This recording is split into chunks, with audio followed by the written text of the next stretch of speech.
Ice cream খেতে চাই। ঠিক আছে বাবা, কিন্তু আমি তো এখন রান্না করছি। তুমি তোমার আব্বুকে গিয়ে বলো সাবধান, বেশি আইসক্রিম খাওয়া কিন্তু ভালো নয়। ঠিক আছে মা, একটাই খাবো ইনশাআল্লাহ। আসসালামু আলাইকুম মা। ওয়ালাইকুম আসসালাম আবু বকর।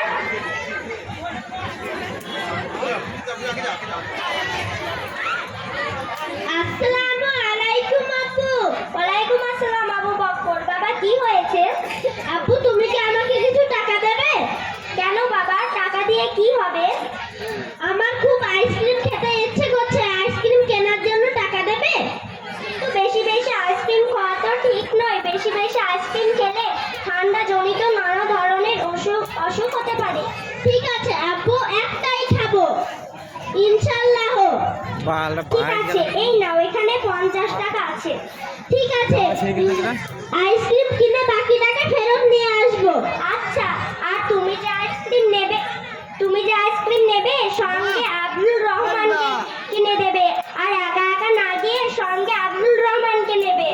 ঠিক আছে আপু, তোমাকে অনেক ধন্যবাদ। আসসালামু আলাইকুম আব্বু। ওয়ালাইকুম আসসালাম আবু বকর।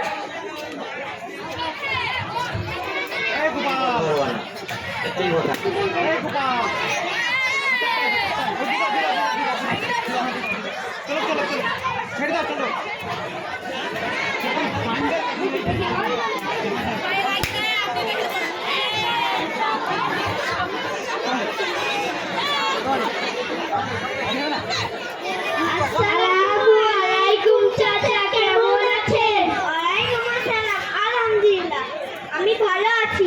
তুমি কেমন আছো আবু বকর? আলহামদুলিল্লাহ মা, আল্লাহ তাআলা ভালো রেখেছেন। চাচা, আপনার দোকানে কি আইসক্রিম পাওয়া যাবে? হ্যাঁ অবশ্যই।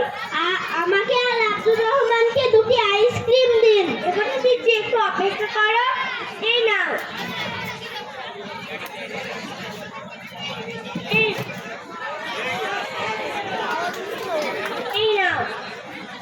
এটার দাম কত চাচা? এটার দাম তো 10 টাকা। তুমি 15 টাকা বলি। আবু বকর তো ছোট মানুষ, ও কিছুই বুঝতে পারবে না। 10 টাকার আইসক্রিম 15 টাকায় বললে আমার 10 টাকা লাভ হবে। এটার দাম 15 টাকা। এই নিন চাচা, এখানে 50 টাকা আছে। দুটি আইসক্রিমের দাম 30 টাকা রেখে 20 টাকা ফেরত দিন। এই নাও বাকি টাকা। আসসালামু আলাইকুম চাচা। ওয়ালাইকুম আসসালাম আবু বকর। এই মোবাইলে দিয়েছি পিচ্চিটাকে বুঝছো রে, এটাতে হয়েছে প্লাস এটাতে হয়েছে। বিসমিল্লাহির রহমানির রহিম। দেখেছো আব্দুর রহমান, চাচা আমাদের ভুলবশত 10 টাকা বেশি দিয়ে ফেলেছেন। তাহলে তো খুব ভালো, আমরা আরো অনেক কিছু খেতে পারবো। কিন্তু উনি তো এটা ভুল করে দিয়েছেন, আমাদের এটা ফেরত দেওয়া উচিত। ঠিক আছে চলো। ঈশ্বর টের পেয়ে গেছে, আমি এদের ঠকে আছি। এখন কি হবে? আসসালামু আলাইকুম চাচা। ওয়ালাইকুম আসসালাম আবু বকর। চাচা, আপনি ভুলবশত 10 টাকা বেশি দিয়ে ফেলেছেন, সেটাই ফেরত দিতে এসেছি। তুমি সেটা ফেরত দিতে এসেছো? না দিলেও তো আমি টের পেতাম না। কিন্তু মা বলেছেন সর্বদা সৎ থাকতে। আমি যদি এই টাকা ফেরত না দিতাম তাহলে এটা অসততা হয়ে যেত।